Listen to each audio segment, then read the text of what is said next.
نحمده ونصلي على رسوله الكريم اما بعد فاعوذ بالله من الشيطان الرجيم بسم الله الرحمن الرحيم رب اشرح لي صدري ويسر لي امري واحلل عقدة من لساني يفقهوا قولي قل للذين، اب فرمایا گیا آپ کہہ دیجئے ان لوگوں کو، کن کو؟ کفروا، جنہوں نے کفر کیا، جو نہیں مانتے۔ اس سے ایک یہ بات بھی پتہ چل رہی ہے کہ وہ اسلام جو آپ کے آنے سے پہلے تھا، وہ ایمان جو آپ صلی اللہ علیہ وسلم کے آنے سے پہلے کا تھا، وہ اب قابل قبول نہیں۔ بہت سے لوگ آج بھی یہ کہتے ہیں نا کہ کیا ہوا، عیسائی خدا کو نہیں مانتے، اپنے رسولوں کو نہیں مانتے، آخرت کو نہیں مانتے، اس لیے وہ بھی جنت میں جائیں گے۔ بہت سے لوگ اس پہ تکرار کرتے ہیں۔ یہ سب آیات کیا بتا رہی ہیں کہ وفد نجران کو آپ نے کیا کہا تھا جب انہوں نے یہ کہا کہ ہم مسلمان بھی ہیں اور ہم ایمان بھی رکھتے ہیں؟ تو آپ نے فرمایا نہیں، جب تک کہ تم اس کتاب کو نہ مان لو۔ تو یہاں کفر جتنی دفعہ بھی استعمال ہو رہا ہے انہی کے کانٹیکسٹ میں ہو رہا ہے اوریجنلی، اور اس کے بعد جو بھی ان کی طریقے پر چلے۔ قل للذین کفروا، کہہ دیجئے ان لوگوں کو جنہوں نے کفر کیا۔ یہاں مراد یہی اہل کتاب ہے۔ کیا ہے ان کے ساتھ؟ ستغلبون، ان قریب تم مغلوب کیے جاؤ گے۔ غین لام بے، غلبہ پانا، کسی کو بے بس کرنا۔ وتحشرون، اور تم اکٹھے کیے جاؤ گے۔ الی جہنم، جہنم کی طرف، یعنی دنیا میں مغلوب ہو جاؤ گے، آخرت میں جہنم میں جاؤ گے۔ وبئس المہاد، اور وہ بدترین ٹھکانہ ہے۔ اور ہم دیکھتے ہیں کہ واقعی دنیا میں اہل کتاب کے ساتھ اس وقت کیا ہوا۔ بنو نذیر اور بنو قینقاع جلا وطن کیے گئے، بنو قریظہ قتل کیے گئے، خیبر فتح ہو گیا، نجران کے لوگوں پر جزیہ عائد ہوا کیونکہ مسلمان نہیں ہوئے تھے تو انہوں نے جزیہ دینا قبول کر لیا، اور مشرکین مکہ، یہ سب کافروں کی قسمیں تھی نا جو اس وقت دنیا میں پائے جاتے تھے۔ مکہ فتح ہو گیا، جنگ بدر میں بہت سے مارے گئے۔ لیکن آپ سوچیں گے اچھا اس کے بعد اب کے کافر تو بہت دندناتے پھر رہے ہیں، اس لیے کہ ہم جو مسلمان نہیں رہے۔ ہمارے اندر بھی کیا وہ بدر والوں جیسا ایمان ہے؟ اللہ تعالیٰ نے آگے کی آیت میں جنگ بدر کی مثال دی کہ دیکھو وہاں ان کو عظیم الشان کامیابی نصیب ہوئی، حالانکہ مسلمان بہت تھوڑی تعداد میں تھے، اور اسی کامیابی کی بنا پر عبداللہ بن ابی اپنے ساتھیوں سمیت مسلمان ہوا تھا۔ تو نبی صلی اللہ علیہ وسلم نے مدینہ میں بسنے والے یہود کو مخاطب کر کے فرمایا تھا، اے یہود، اسلام قبول کر لو تو عافیت میں رہو گے، ورنہ تمہارا بھی وہی حشر ہوگا جو مشرکین مکہ کا ہوا ہے۔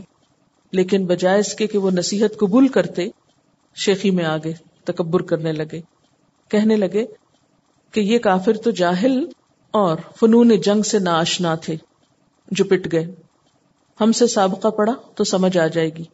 تب اللہ تعالیٰ نے یہ آیت نازل کی کہ ان کو کہہ دو کہ یہ عنقریب مغلوب ہو جائیں گے، اور پھر مارے گئے تو جہنم میں سب اکٹھے کر دیے جائیں گے۔ اور اللہ تعالیٰ کا یہ فرمان حرف بحرف پورا ہوا، اور تاریخ شاہد ہے کہ سب سے پہلے یہود بنو قینقاع جلا وطن کیے گئے، انہوں نے خیبر جا کر دم لیا، پھر بنو نذیر جلا وطن ہوئے، انہوں نے بھی خیبر کی راہ لی، پھر بنو قریظہ کی باری آئی، وہ قتل کیے گئے، پھر خیبر میں یہود کی پٹائی ہوئی، اور پھر وہاں انہوں نے بحیثیت مزارع رہنا قبول کیا، یعنی زمینیں مسلمانوں کو مل گئی اور وہ اس پر مزارع تھے۔ مزارع کون ہوتا ہے؟ یہ جو اصل مالک نہ ہو لیکن کاشتکاری کرتا ہو۔ تو اس کو نبی صلی اللہ علیہ وسلم نے منظور کر لیا، لیکن چونکہ بہت فتنہ پھیلاتے تھے اس لیے حضرت عمر رضی اللہ تعالیٰ عنہ کے دور میں انہیں خیبر سے بھی نکال دیا گیا اور جزیرۃ العرب کو ان سے پاک کر دیا گیا، اور اب وہ دوبارہ وہاں جانے کی کوششوں میں۔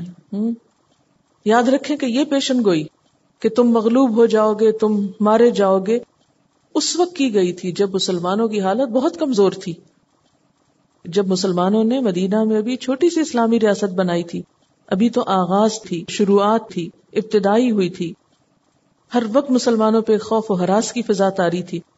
اس وقت کہا جا رہا ہے کہ اے لوگو اسلام قبول کر لو ورنہ مغلوب کر دیے جاؤ گے۔ اور ویسے بھی اگر سوچا جائے تو دنیا میں اگر اللہ کا انکار کرنے والا، اسلام کا انکار کرنے والا کہیں بھاگ بھی نکلے، نہ مانے اسلام کو، نہ بنے مسلمان، تو آخر کب تک دندنائے گا دنیا میں؟ آخر تو مرنا ہے، آخر تو اللہ کے پاس واپس جانا ہے، وہیں اکٹھے ہونا ہے. وَتُحْشَرُونَ، وہاں تو پکڑ ہو جائے گی. یہ تھوڑی دیر کے لیے ہم سب سوچیں نا کہ ہم اگر بھاگنا بھی چاہیں اللہ تعالیٰ کے احکامات سے، اس کی دین سے، اس کی کتاب سے، ایسی محفلوں سے، ہدایت سے، تو آخر کہاں جائیں گے؟ کہاں تک بھاگیں گے؟ کہاں جا کے پناہ لیں گے؟ ہے کوئی اللہ سے بڑھ کے طاقتور جو ہم کو چھپا لے گا، بچا لے گا؟ نہیں.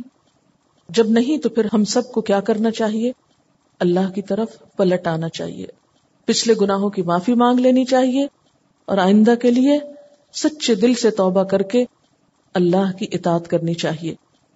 چونکہ اس موقع پر کافروں کے مغلوب ہونے کی بات ہوئی، اور ایسا واقعہ خاص طور پر جنگ بدر میں پیش آیا جو سب لوگوں نے دیکھا، تو ایک تاریخی واقعے کو بطور مثال پیش کیا جا رہا ہے. یعنی ویسے تو کوئی کانٹیکسٹ میں سمجھ نہیں آتی نا کہ ایک دم جنگ بدر کی بات کیوں ہونے لگی ہے. پچھلی آیت میں کیا کہا گیا کہ ستغلبون، تم مغلوب کر دیے جاؤ گے، اور ایسا ہوا. کب ہوا؟ میدان بدر میں.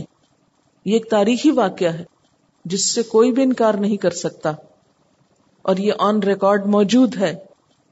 اس لیے اللہ تعالیٰ نے ساتھ ہی یہ بات بھی فرما دی، قد کان لکم آیۃ، تحقیق تمہارے لیے ایک نشانی ہے، تم سب کے لیے. کن سب کے لیے؟ ایک تو وفد نجران کے لیے، اور اس کے علاوہ سب دنیا کے کافروں کے لیے جو بھی اس واقعے کو جانتے ہوں، کہ تمہارے لیے ایک نشانی ہے.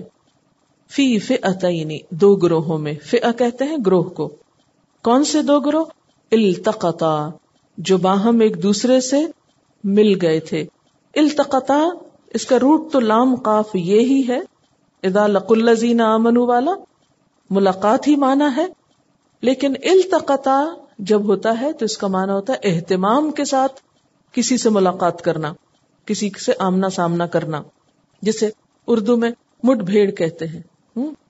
التقطا، جو آپس میں بھڑ گئے، جو آپس میں نبرد آزما ہوئے، جو آپس میں لڑے تھے، مراد یہ ہے. فئتن، ایک گروہ، تقاتل فی سبیل اللہ، اللہ کے راستے میں لڑ رہا تھا. یہ کون تھے؟ مسلمان. وَأُخْرَى، اور دوسرا کافرتن، کافر تھا.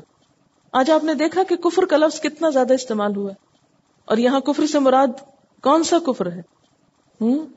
یہ جب آپ نے سارے ایمان کی تفصیلات پڑھی ہیں، ان میں سے کسی بھی چیز کا انکار.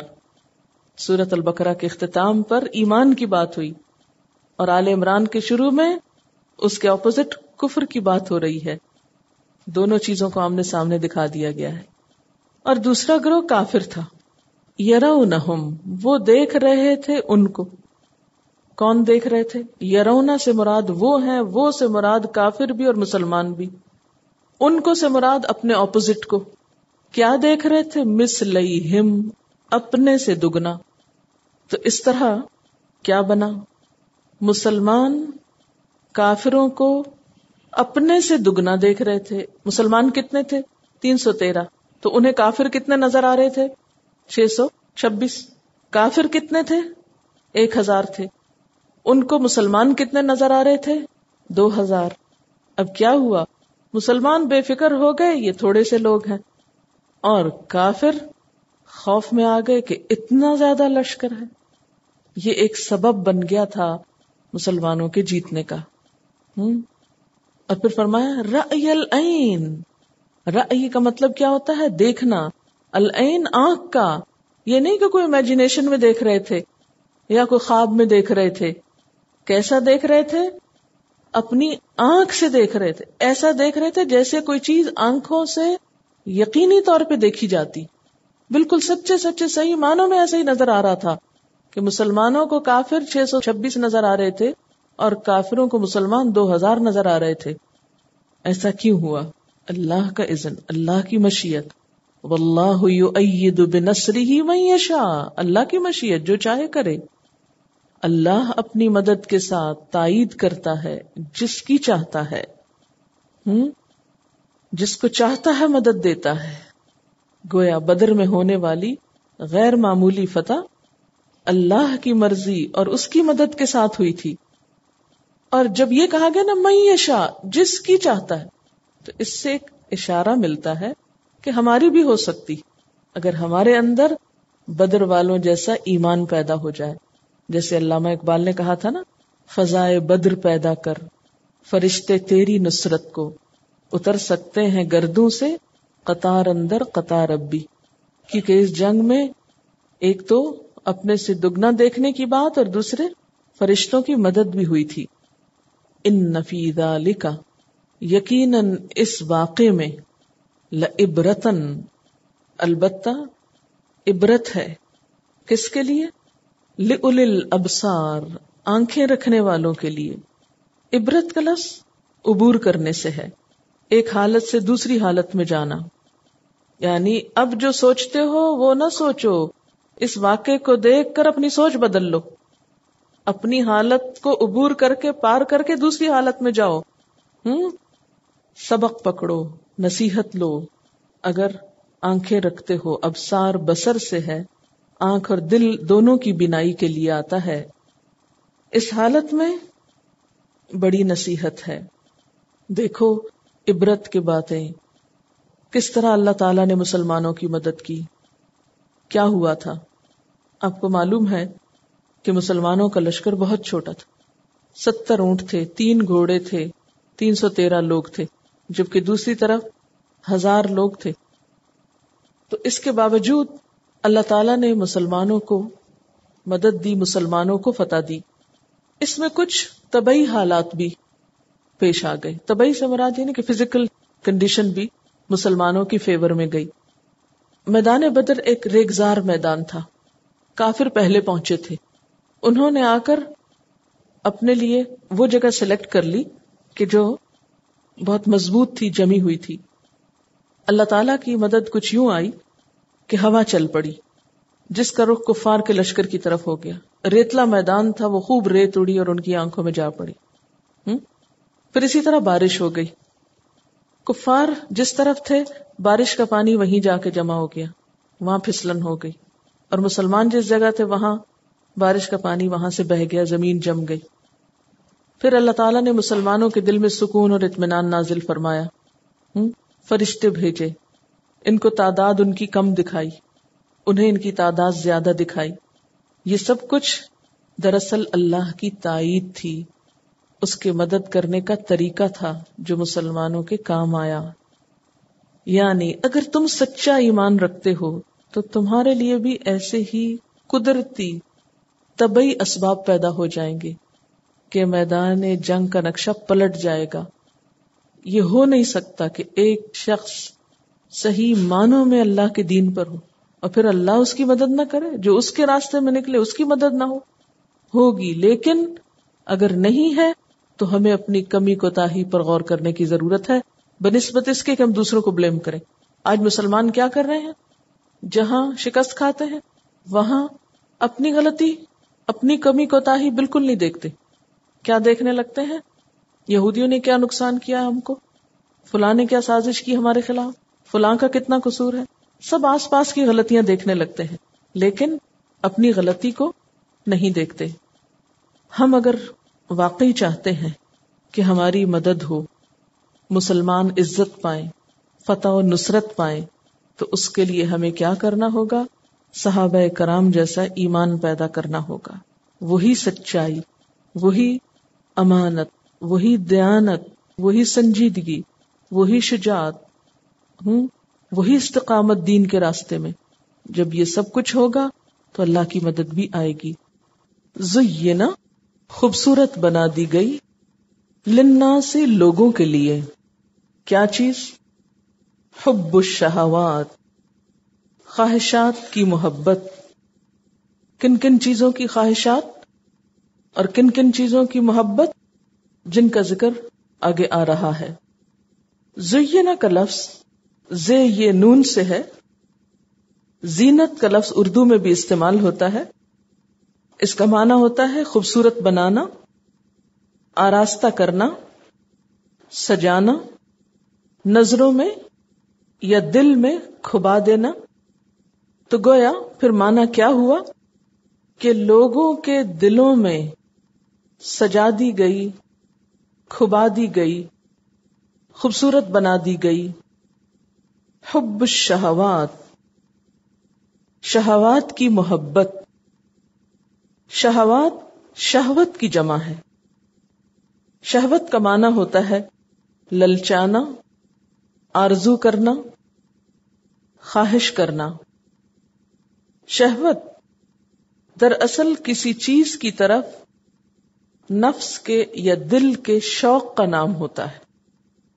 یعنی کسی بھی چیز کی طرف دل کا کھنچنا، وہ قوت جو کسی چیز کی اشتہا کرتی ہے. اشتہا کس کو بولتے ہیں؟ اردو میں استعمال ہوتا ہے نا، بھوک، کریو. یعنی انسان کے اندر کی وہ قوت شہوت کہلاتی ہے جو دراصل کسی چیز کے لیے ایک اٹریکشن رکھتی ہے یا اشتہا رکھتی ہے یا بھوک رکھتی ہے یا کریو رکھتی ہے. تو یہاں پر شہوت سے مراد مرغوب چیزیں ہیں، محبوب چیزیں ہیں، پسندیدہ چیزیں ہیں جن کی طرف دل کھنچتا ہے. تو زین للناس، خوبصورت بنا دی گئی لوگوں کے لیے. گویا فطرت میں ہی یہ چیز رکھ دی گئی، حب الشہوات، خواہشات کی محبت. کن چیزوں کی خواہشات؟ من النساء، عورتوں میں سے. یعنی مردوں کے دل میں عورتوں کی محبت رکھ دی گئی، عورت کی اٹریکشن رکھ دی گئی. نبی صلی اللہ علیہ وسلم نے فرمایا حبب الی النساء والطیب. مسند احمد کی یہ روایت ہے جس کا معنی ہے مرغوب کر دی گئی میرے لیے عورتیں اور خوشبو. اس حدیث سے بھی اندازہ ہوتا ہے کہ نبی صلی اللہ علیہ وسلم کی نگاہ مبارک میں عورت کا مقام کیا تھا. اسے پسندیدہ قرار دیا گیا، نہ کہ مبغوض. پھر اسی طرح آپ صلی اللہ علیہ وسلم نے اچھی عورت کی تعریف کرتے ہوئے فرمایا خیر متاع الدنیا المرأة الصالحہ. دنیا کی بہترین متاع نیک عورت ہے. یعنی عورت ناپسندیدہ چیز نہیں، جیسے کہ دوسرے مذاہب میں کیا سمجھا جاتا ہے کہ وہ شیطان کا آلہ کار ہے یا پاؤں کی جوتی ہے. نہیں، اگر عورت اچھی ہے تو اس سے بڑھ کر دنیا کی کوئی نعمت نہیں، لیکن اگر وہ بری ہے تو پھر اس سے بڑھ کر نقصان دہ چیز بھی کوئی نہیں. جیسا کہ نبی صلی اللہ علیہ وسلم نے فرمایا ما ترکت بعدی فتنۃ اضر علی الرجال من النساء. اس کا ترجمہ کیا ہے کہ میں نے اپنے بعد مردوں کے لیے عورتوں سے بڑھ کر نقصان دہ کوئی فتنہ نہیں چھوڑا. یعنی مردوں کے لیے سب سے زیادہ نقصان دہ چیز عورت کا فتنہ ہو سکتا ہے. حضرت ابو امامہ رضی اللہ تعالی عنہ سے روایت ہے کہ نبی صلی اللہ علیہ وسلم نے فرمایا خدا کا مومن بندہ خدا سے تقوی کے بعد جو چیز سب سے زیادہ بہتر اپنے لیے انتخاب کرتا ہے وہ نیک بخت عورت ہے جس کو وہ حکم دے تو وہ فوراً اس کی بات مان لے، اس کی طرف دیکھے تو اس کا دل خوش کر دے، اس کو قسم دے تو وہ اس کی قسم پوری کر دے، اور اگر وہ غائب ہو تو اس کے پیچھے اپنی عزت اور اس کے مال کی حفاظت کرے. تو عورتیں اپنی عادات میں، اپنی فطرت میں اگر نیک ہیں تو دنیا کی سب سے بہترین چیز ہیں، ان سے بڑی نعمت کوئی نہیں. لیکن اگر وہ بگڑ جائیں تو اس سے بڑا فتنہ کوئی نہیں. والبنین، اور بیٹے. کئی لوگ کہتے ہیں بیٹیاں نہیں، تو وہ یہ نہیں دیکھتے کہ بنین سے پہلے نساء آ چکا ہے اور نساء میں ہی لڑکیاں موجود ہیں. بیٹیاں نساء کے اندر شامل ہیں، ان کا ذکر تو بیٹوں سے بھی پہلے ہو گیا. والبنین، اور بیٹوں کی محبت. اولاد کی محبت بھی انسان کی فطرت میں ہے. اور یہ بھی کوئی ناپسندیدہ چیز نہیں. ظاہر ہے اولاد ہوگی، نسل بڑھے گی تو امت مسلمہ میں اضافہ ہوگا. اسی لیے نبی صلی اللہ علیہ وسلم نے فرمایا تزوج الودود الولود فإنی مکاثر بکم الامم یوم القیامہ. ایسی عورت سے شادی کرو جو محبت کرنے والی ہو، بچے جنم دینے والی ہو، یعنی بہت بچے پیدا کرنے والی ہو، کیونکہ قیامت کے دن میں دوسری امتوں کے مقابلے میں اپنی امت کی تعداد کی کثرت پر فخر کروں گا. تو اس لیے اولاد کا ہونا پسندیدہ ہے. اولاد کا نہ ہونا یا اولاد سے نفرت کرنا یا اولاد کو قتل کرنا یا ختم کرنا یا ان کو گھٹانے کی کوئی تدبیر کرنا، یہ ایک غیر فطری عمل ہے. اور اگر اولاد نیک ہو تو انسان کے لیے صدقہ جاریہ ہے، اور اگر وہ بھی بگڑ جائے تو انسان کے لیے اس کی دشمن ہے. جیسے قرآن پاک میں آتا ہے ان من ازواجکم و اولادکم عدو لکم فاحذروا، بے شک تمہاری بعض بیویاں اور تمہارے بچے تمہارے دشمن ہیں، پس ان سے محتاط رہو. قیامت کے دن ایک شخص آئے گا اور اسے کیا کہا جائے گا کہ تمہارے بچے تمہاری نیکیاں کھا گئے. یعنی بعض بچے بگڑ کر سرکش ہو کے اپنے ماں باپ کے لیے دنیا میں بھی بدنامی کا سبب بنتے ہیں اور آخرت میں بھی اعمال کے نقصان کا سبب. لیکن اصلاً بچے ایک نعمت ہے اور ان کے لیے کشش انسان کی فطرت میں رکھ دی گئی ہے. والقناطیر المقنطرۃ، قناطیر قاف نون توئے رے، یہ ربائی مادہ ہے. ربائی کس کو بولتے ہیں؟ چار والا. بہت ریئر ہیں ایسے مادے، لیکن نوٹ کر لیجئے. تو قناطیر کا لفظ قاف نون توئے رے سے ہے، یہ ربائی ہے. اس سے مراد ڈھیروں مال ہے. بلندی کے لیے بھی یہ لفظ آتا ہے. بڑے پل اور اونچی عمارت کو قنطرہ بولتے ہیں. تو مال کو اگر ایک جگہ جمع کیا جائے اور ڈھیر کی شکل میں ہو تو وہ بھی ایسے ہی لگتا ہے نا جیسے کوئی اونچا پہاڑ ہے. اسی مناسبت سے مال کی کثرت کے لیے قنطار کا لفظ آتا ہے. آج کل 100 کلو کے وزن کے برابر کسی چیز کے لیے لفظ قنطار استعمال ہوتا ہے، اور قناطیر کے ساتھ مقنطرہ اکٹھے کیے گئے. والقناطیر المقنطرۃ، اور اکٹھے کیے ہوئے خزانے، ڈھیروں مال. کس کس قسم کا مال؟ من الذہب، سونے میں سے، والفدۃ، اور چاندی میں سے. یعنی سونے چاندی کے ڈھیر انسان کو اٹریکٹ کرتے ہیں. انسان ساری زندگی ان کو جمع کرنے کی ہی فکر میں لگا رہتا ہے، اور ان کی کثرت کی طلب بھی انسان کی فطرت میں ہے. الہاکم التکاثر، غفلت میں ڈالا تم کو کثرت کی طلب نے. والخیل المسومۃ، والخیل اور گھوڑے. خیل کا لفظی مطلب ہوتا ہے اکڑ کر چلنا. خیال بھی اسی سے ہے، کیونکہ تکبر کا تعلق بھی خیال سے ہوتا ہے. آپ اپنے بارے میں جیسا چاہیں خیال کریں، اور چال میں بھی تکبر اس وقت آتا ہے جب انسان کے دماغ میں کوئی ایسا خیال ہو. تو گھوڑے کی چال میں آپ دیکھیں گے کہ ایک خاص قسم کی بڑائی ہوتی ہے جب وہ چلتا ہے. اسی سے گھوڑے کے لیے عربی میں خیل کا لفظ استعمال ہوتا ہے. المسومۃ، نشان زدہ، نشان لگے ہوئے. سین واو میم، سوم کہتے ہیں نشان کو. مراد ہے اعلی نسل کے گھوڑے. والخیل المسومتی، اور نشان زدہ گھوڑے.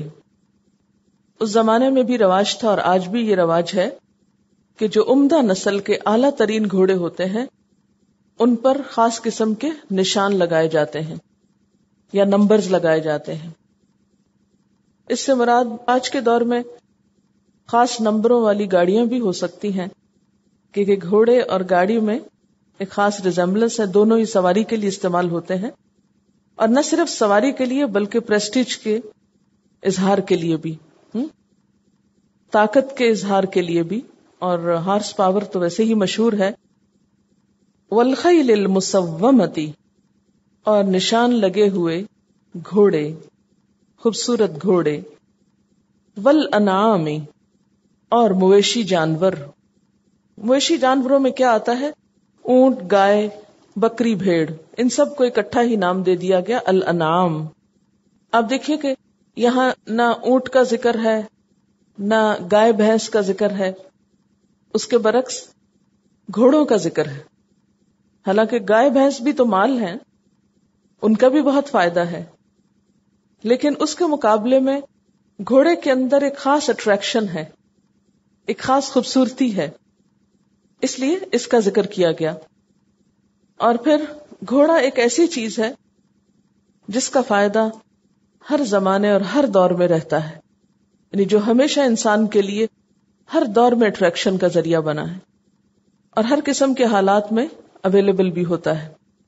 والحرث، اور کھیتی یعنی فصلیں، زمین میں مختلف چیزوں کا اگانا جو انسان کے لیے مال و دولت میں اضافے کا سبب ہوتا ہے، اور بسا اوقات اس کے لیے دنیا میں مقام اور مرتبے کا بھی اظہار اس سے ہوتا ہے کہ کس کے پاس کتنی زمین ہے، کون کتنی زمین اون کرتا ہے.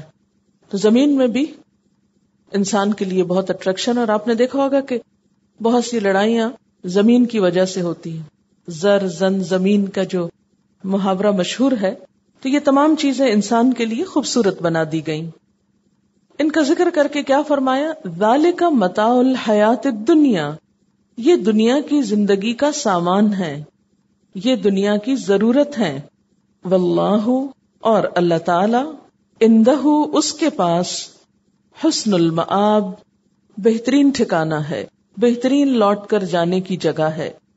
یعنی دنیا میں یہ چیزیں اگرچہ انسان کے لیے ایک نعمت ہے، انسان کی سہولت کے لیے ہیں، فائدے کے لیے ہیں، لیکن کبھی بھی انسان ان چیزوں پر توکل نہ کرے، ان پر تکیہ نہ کرے، بلکہ ہمیشہ اپنی نگاہ آخرت پر ہی رکھے، اور اس بات کو ہمیشہ یاد رکھے کہ اسے ایک دن واپس جانا ہے، اور وہاں جا کر جو کچھ ملے گا وہ دنیا سے کہیں زیادہ بہتر ہے. تو اس آیت کے دو معنی ہو گئے.